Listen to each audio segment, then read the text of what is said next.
बेटियां पैर नहीं छूती। शर्मा परिवार में चित्रा अपनी बेटी माया के साथ रहती थी। माया की अब शादी की उम्र हो गई थी, इसलिए चित्रा उसके लिए एक अच्छा लड़का ढूंढ रही थी। आज तुझे देखने लड़के वाले आ रहे हैं। तूने सोच लिया है ना तुझे कैसा लड़का चाहिए? हाँ, मुझे ऐसा लड़का चाहिए जो हमेशा मेरी सुने, ना कि अपनी माँ की। उसकी माँ हो ही ना तो और बढ़िया। बिल्कुल ऐसा लड़का चाहिए जो मुझे रानी की तरह रखे। अरे क्या बोल रही है तू? माँ होना बहुत ज़रूरी है, तभी तो वो तेरा काम में हाथ बंटवाएगी, वरना तू अकेली काम में लगी रहेगी पूरा दिन। अरे ये तो मैंने सोचा ही नहीं। ठीक है, जा अब जाकर नाश्ता बना, वो लोग आते ही होंगे। कुछ ही देर में लड़का अपने माँ बाप के साथ आ जाता है। बेटा क्या नाम है आपका? मेरे राजा बेटे का नाम है प्रवीण, और आपकी बेटी का? मेरा नाम माया है। बहुत अच्छा नाम है। हमें तो आपकी बेटी बहुत पसंद है, तो हम इस रिश्ते को पक्का समझे। अरे आप तो घोड़े पर सवार हैं, कुछ बातचीत तो होने दीजिए, ऐसे कैसे रिश्ता पक्का कर दे? इन दोनों की जोड़ी इतनी अच्छी लग रही है, मेरा तो मन कर रहा है अब भी इनकी शादी करा दूं। क्या? माया को देखने आई औरत अपने बेटे के कान में कुछ कहती है। बेटा, लगता है तेरी होने वाली सास थोड़ा ऊंचा सुनती है। कोई नहीं माँ, आप एक बार और बोल दो। मैंने कहा इन दोनों की जोड़ी इतने। अरे आप चीख क्यों रही है? सुन लिया मैंने। ये चौंकने वाला क्या था? ओह अच्छा, मुझे लगा आपकी उम्र हो गई है और आप शायद थोड़ा ऊंचा। ऊंचा क्या? और मेरी उम्र? अरे आप गलत समझ रही है। मेरी मम्मी का कहना है कि आप बहुत ऊंचे विचारों वाले हैं। फिर ठीक है, वो तो हम है ही। मुझे प्रवीण जी से अकेले में कुछ बात करनी है। हाँ तो कर ले बेटा। प्रवीण जाओ बात कर लो। मम्मी मैं जाऊं या आप भी साथ चलो ना? आप दूध पीते बच्चे हो क्या जो ऐसे पूछ रहे हो? खाना भी क्या मम्मी से पूछ के खाते हो? मम्मी देखो ना, मेरा मजाक बना रही है। अपने होने वाले पति से कोई ऐसे बात करता है क्या? मम्मी देखो ना, राजा बेटा को क्या क्या बोल रही है। ए लड़की, मेरे राजा बेटे को कुछ नहीं कहना, वरना बहुत मारूंगी। मेरा बेटा बिना मुझसे पूछे कुछ नहीं करता, क्योंकि वो अपनी माँ से बहुत प्यार करता है। आपका राजा बेटा कौन सी क्लास में है? या फिर अभी भी स्कूल जाता है? राजा बेटा। मम्मी देखो ना, ये आंटी मुझे चिढ़ा रही है। खुद 80 साल की बुढ़िया लग रही है और मुझे बच्चा बच्चा बोल रही है। हाथी सा शरीर लेकर बच्चों वाली बात करेगा तो बच्चा ही बोलेंगे ना, और बुढ़िया होगी तेरी माँ। मम्मी ये लोग बहुत बुरे हैं, आप चलो यहाँ से। मम्मी, ये आदमी है या 4 साल का बच्चा? कहाँ से पकड़ लाई आप, जो अभी भी माँ माँ की रट लगा रहा है? अरे फोटो में तो सही लग रहा था।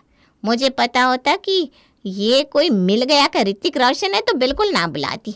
मुझे थोड़ी ना पता था जिसको मैं चाय पे बुला रही हूँ वो यहाँ आकर बानविटा मांगेगा। माँ थोड़ी देर और रुकाना तो देखना भी रोने लगेगा, और फिर इसको ना लॉलीपॉप देकर चुप करवाना पड़ेगा। आप लोग हमारा अपमान कर रहे हैं, हम जा रहे हैं यहाँ से। हाँ जाइए जाइए, आपके राजा बेटे के दूध पीने का टाइम हो गया होगा, और अगर रास्ते में रोने लगे ना तो कुछ दिलवा देना। लड़के वाले पैर पटकते हुए वहां से चले जाते हैं। माँ, मैंने आपको पहले ही बताया था, मुझे अच्छा लड़का चाहिए जो मेरे लायक हो। ये तो माँ की बिन बजा रहा था। अरे बेटा, मुझे थोड़ी ना पता था कि ये ऐसा निकल आएगा। अगले दिन फिर से एक लड़के वाले माया को देखने आते हैं। जाओ पानी लेकर आओ। चिल्ला रही हूँ, आप बैठिए तो सही। आपकी बेटी तो बहुत सुंदर है, आप तो बस शादी की तैयारी करो। हमारी बेटी को आपकी लड़की पसंद है। धन्यवाद। आप लोगों को घर ढूंढने में परेशानी तो नहीं हुई ना? अरे नहीं, बिल्कुल नहीं। बस ऑटो में आए तो किराया बहुत लग गया, पूरे 30 रुपये लगे। अब तो रिश्ता पक्का करके ही जाएंगे। ओह, इतना ज़्यादा किराया लगा दिया आपने? कोई नहीं, ये लीजिए, पानी लीजिए। ये कैसा सूट पहना है आपने? लड़कियों को ऐसे भड़कीले रंग नहीं पहनने चाहिए। माँ को तो ऐसे रंग बिल्कुल पसंद नहीं। मैं तो अपनी बीवी को अपनी ही पसंद के कपड़े पहनने को कहूँगा। माँ, ये लड़का कुछ ज़्यादा ही नहीं बोल रहा? इसकी पसंद के कपड़े देखो तो ज़रा, खुद बिना प्रेस के कपड़े पहन कर आ गया है। हाँ, इसका मुंह बंद करना ही पड़ेगा। बेटा कमल, आपकी शर्ट बड़ी अजीब लग रही है, प्रेस नहीं की क्या? क्या फिर प्रेस करते वक्त लाइट चली गई थी? अरे माँ तुम भी ना, प्रेस करने में कितनी बिजली लगती है तुम्हें मालूम भी है? कोई नहीं, मुझे तो ऐसा ही लड़का चाहिए था जो कपड़ों में प्रेस ना करता हो। ससुराल में दामाद की बेइज्जती कर रही हैं आप? कैसी बेटी है आपकी? ये सब क्या चल रहा है माँ? अरे बेइज्जती नहीं, बस आपकी तारीफ कर रहे हैं। ऐसा दामाद तो हर किसी को चाहिए ना जो बिना प्रेस के कपड़े पहनता हो। मेरी बेटी को कपड़े ही प्रेस नहीं करने पड़ेंगे। नहीं मतलब गजब बेइज्जती है। माया, अपने पति के हक में कुछ नहीं बोलोगी? तुम्हारी माँ क्या क्या बोल रही है मुझे? कौन पति है? तुम? थू! ऐसा पति होगा तो मैं पूरी जिंदगी कुंवारी रह लूंगी, लेकिन शादी नहीं करूंगी। लो भाई, एक और गजब बेइज्जती। तुम मुझे पति नहीं मान पाई अभी तक। हाँ, ये लड़का पागल है, इसे निकालो यहाँ से। मेरी बेटी को पागल कह रही है जो खुद पागल है? मेरा बेटा बिना बात के कहीं भी आलतू फालतू पैसा नहीं खर्च करता। सी है मेरा बेटा, सी है। माँ, आप मेरी पत्नी को कुछ ना बोलो। ये मियाँ बीवी के बीच का मामला है, हम अपने आप सुलझा लेंगे। और ऐसी छोटी मोटी लड़ाई तो हर घर में होती है माँ। क्या सासू माँ, सही कहा ना मैंने? माँ इसे भगाओ यहाँ से, वरना मैं इसका सर फोड़ दूंगी। अरे मेरे बेटे को हाथ लगा कर तो दिखा। हम चले जाएंगे लेकिन थोड़ी देर बाद। तब तक चाय और कुछ खाने का सामान लेकर आओ। अरे माँ, ये दोनों माँ बेटे पागल है क्या? जब हमें शादी करनी ही नहीं है आप लोगों के परिवार में, तो आप यहाँ क्यों रुकना चाहते हैं?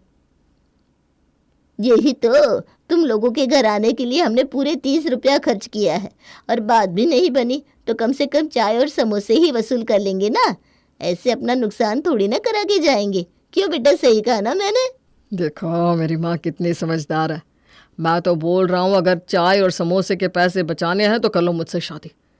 तब तो मैं माँ को बिना नाश्ता किए ही ले जाऊँगा, वरना आप लोग ही देखो, माँ 30 रुपया लगाकर 300 का नाश्ता करके ही जाएगी। अरे ये पकड़ो तुम्हारे 30 रुपया ऑटो के और निकलो यहाँ से। मैं भी देखती हूँ कैसे मुझे निकालती है। एक हाथ मारूंगी ना तो दुबई पहुंच जाएगी। माँ, आप मेरी पत्नी को ऐसे कैसे हाथ लगा सकती हो? मेरे होते हुए आप मेरी पत्नी को अकेले दुबई कैसे भेज सकती हो? रुको, मैं भी अपना सामान पैक कर लूँ, फिर हम दोनों को एक साथ हाथ लगाना, ताकि हम दोनों दुबई चले जाए। माँ, अरे बस बहुत हुआ, निकलो मेरे घर से अभी के अभी। चित्रा बड़ी मुश्किल से शीला और उसके बेटे कमल को वहां से निकालती है और फिर दोनों चैन की सांस लेती हैं। उफ, माँ ये लड़का था ये मुसीबत। अगली बार ना जरा सोच समझ कर बुलाना किसी को। इसका बस नहीं चला, वरना ये तो पैदा होने का पैसा भी तुमसे लेता कि मैं तो आपकी बेटी के लिए ही पैदा हुआ हूँ, लाओ उसको भी पैसे दे दो। अरे कोई नहीं बेटी, जाने दे उन लोगों को। आज शाम में भी ना एक और आने वाला है, उम्मीद है वो सही निकलेगा। माँ मैं तो थक गई ऐसे नमूनों से मिलकर। मुझे सिर्फ लड़की से मतलब है, लड़का समझदार होना चाहिए, ना कि माँ के पीछे घूमने वाला। चलिए ये भी देख लेते हैं बेटा, क्या पता कोई बात बन जाए। अब तीसरी बार माया को देखने लड़के वाले आते हैं। नमस्ते आंटी, मेरा नाम संजय है और ये मेरी माता जी हैं हीराबाई। नमस्ते नमस्ते, आइए बैठिए। कोई दिक्कत तो नहीं हुई आने में? नहीं ना, कोई दिक्कत नहीं हुई। और बेटी तुम्हारा नाम क्या है, कैसी हो? माया आगे बढ़कर पैर छूने लगती है। मेरा नाम माया है, मैं बिल्कुल ठीक हूँ। अरे नहीं नहीं बेटा, हमारे यहाँ बेटियाँ पैर नहीं छूती। आओ गले लगो तुम तो। मैं यहाँ बहू नहीं बेटी लेने आई हूँ। जी हाँ, हमारे यहाँ कोई रोक टोक नहीं है। आप जैसा चाहें वैसे रह सकती हैं, एक बेटी बनकर। ये तो बड़े सही लोग हैं। आप लोग बुरा ना माने तो क्या हम अकेले में बात कर सकते हैं, ताकि हम दोनों एक दूसरे के बारे में जान सकें? हाँ हाँ क्यों नहीं बेटा, ये तो अच्छी बात है। संजय और माया अकेले में बात करते हैं। माया को संजय की बातें बहुत अच्छी लगती है और वो उसे बहुत पसंद आता है। तो बेटा लड़की कैसी लगी, रिश्ता पक्का करे या नहीं? हमारे घर में तो हमारे बेटे की ही चलती है, जो वो कहेगा वही होगा। अरे माँ, इतने बड़े फैसले इतनी जल्दी नहीं लिए जाते। हमें भी थोड़ा समय लेना चाहिए और माया को भी सोचने का समय देना चाहिए। अरे वाह बेटा, तुम तो बहुत समझदार हो। हमें तो ऐसा ही लड़का चाहिए था जो समझदार हो और सारे फैसले खुद से लेता हो। जी, हमारा संजय बहुत समझदार है। बाकी ठीक है, तो हम लोग चलते हैं। आप भी इस बारे में सोचिएगा, हम भी सोचेंगे। उन लोगों के जाने के बाद माया चित्रा से कहती है, माँ, मुझे इसी लड़के से शादी करनी है। ये बहुत ही समझदार है और सबसे बड़ी बात कि वो अपनी माँ के सामने अपनी बात रखना जानता है। ठीक है, तो कल हम उन्हें फ़ोन करके बता देंगे कि हमारी तरफ से रिश्ता पक्का है। रिश्ता तो उन लोगों की तरफ से भी पक्का हो जाता है और आखिर माया और संजय की शादी हो जाती है। ए जी, हम लोग हनीमून पर कहाँ चलेंगे? मैंने तो बहुत सारी जगह सोच रखी है। अच्छा, तुम बताओ कहाँ जाना चाहोगी? गोवा चलते ना, वैसे भी मुझे वहाँ जाना था। गोवा तो बहुत अच्छी जगह है, मैं भी चलूँगी। तुम्हारे पापा ने तो कभी नहीं घुमाया, अब बेटे के साथ ही घूम लूँगी। तुम लोग टिकट बुक करो, मैं अपना सामान पैक कर लेती हूँ। पर माँ जी, ये हमारा हनीमून है। हाँ तो ए जी, आप कुछ कहिए ना, ऐसे अच्छा लगेगा क्या माँ के साथ घूमने में? अब मैं क्या कह सकता हूँ, माँ जो कहेगी वही सच है, और माँ साथ में रहेगी तो अच्छा ही है। व्हाट? आप ऐसे क्यों बिहेव कर रहे हैं? उस दिन तो आप बहुत खुलकर बोल रहे थे, अब आप ऐसे क्यों कर रहे हैं? जाकर माँ जी को मना करके आइए ना। हीराबाई अपना सामान लेकर दोनों के कमरे में आ जाती है और माया की बात सुन लेती है। क्योंकि उस दिन मैंने इसे खुलकर बोलने को कहा था। तुझे क्या लगता है तू अपने पल्लू में बांध लेगी इसे? ये मेरा बच्चा है और मेरी ही बात मानता है। ये सुनकर तो माया के पैरों तले जमीन ही खिसक जाती है। उसका हनीमून भी बर्बाद हो जाता है क्योंकि उसकी सास पूरे समय उसके साथ थी। हे भगवान, अब मैं क्या करूं? मैं ऐसे हार नहीं मान सकती, मुझे इनको बदलना पड़ेगा। माया संजय को अपनी बातों में लेने की कोशिश करती है। आप मुझसे प्यार करते हैं ना? हाँ हाँ बिल्कुल, पर ऐसे क्यों पूछ रही हो? तो अगर आप मुझसे प्यार करते हो तो मेरी बात मानोगे? हाँ क्यों नहीं, बताओ क्या बात माननी है? ना, अभी नहीं, जब भी समय आएगा तो मान लेना। ठीक है। चलो शुक्र है ये समझ तो गए। माया सोच रही थी कि संजय उसकी बात समझ गया है, लेकिन अगले ही दिन, बहू, ये तूने क्या करके रखा है? ये अरहर की दाल किससे कहा था बनाने को? किसी ने नहीं, मैंने खुद बनाई है। इस घर में अरहर की दाल नहीं बनती। पर मुझे पसंद है ये। मैंने तुमसे पूछा कि तुम्हें क्या पसंद है क्या नहीं? मैंने कहा इस घर में अरहर की दाल नहीं बनती। ए जी देखिए ना, माँ जी अरहर की दाल बनाने को मना कर रही हैं। तो मत बनाओ। अरे पर मुझे ये पसंद है और आपको भी तो पसंद है ना? हाँ पसंद तो है। क्या बोला?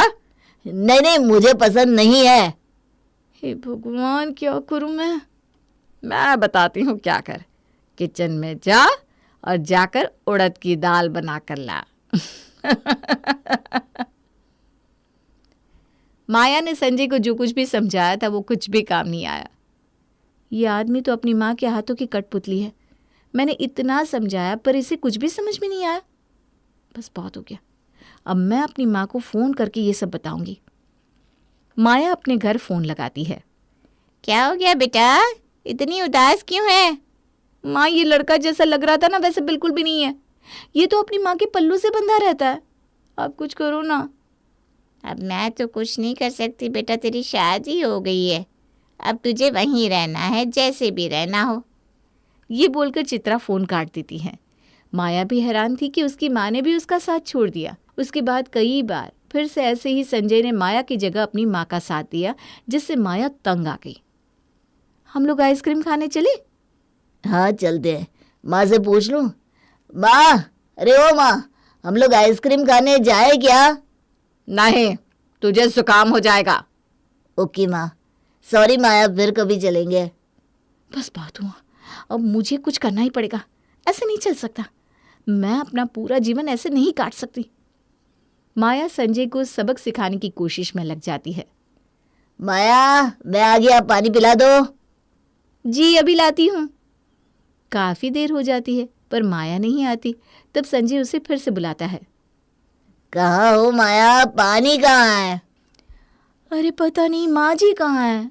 मैं उन्हें यही पूछने के लिए ढूंढ रही थी कि आपको पानी पिला दूं या नहीं। अरे इसमें उनसे क्या पूछना? अरे आप कैसे बेटे हो, कहीं उन्होंने आपको पानी पीने को मना कर दिया तो? क्या आप उनकी इजाज़त के बिना पानी पी लोगे? क्या हुआ? अरे माँ जी आप आ गई। अच्छा ये बताइए इनको पानी पिला दूं? अरे पिलाना, इसमें पूछना क्या है? माँ बेटे को परेशान करके माया को बड़ा मज़ा आ रहा था। वो अब संजय के छोटे छोटे काम भी अपनी सास से पूछकर ही किया करती थी, जिससे संजय और हीराबाई दोनों थकने लगे थे। एक दिन जब हीराबाई अपनी पड़ोसन के साथ बैठी थी तो माया बोली, माँ जी मैं ये पूछ रही थी कि अरे बस कर जा, क्यों हर बात पूछे जा रही है? देख नहीं रही मैं किसके साथ बैठी हूँ? माँ जी आप इस घर की मुखिया हो, इस घर में आपकी इजाज़त के बिना कुछ नहीं हो सकता। माया यहाँ आओ। मैं जाऊँ माँ जी? अरे जाना मेरी माँ, जा। जी बताइए। अरे मुझे ना डायरिया हो गया है और बार बार टॉयलेट जाना पड़ रहा है। जाकर मेडिकल स्टोर से दवाई लेकर आओ ना, जरा जल्दी आना। ठीक है माँ जी, इनको ना शायद डायरिया हो गया है, तो बाजार जाकर दवाई लेकर आऊं? अरे क्या कर रही हो, जाओ ना। अरे बाप रे, ऐसी हालत हो गई है इसकी। अरे चुप हो जा सातवीं फेल, चुप हो जा। ठीक है मैं चुप हो जाती हूँ, लेकिन इनकी दवाई कुछ करना तो पड़ेगा ना? संजय शर्माकर मुंह छिपा लेता है। बहन जी मैं आपसे बाद में मिलती हूँ।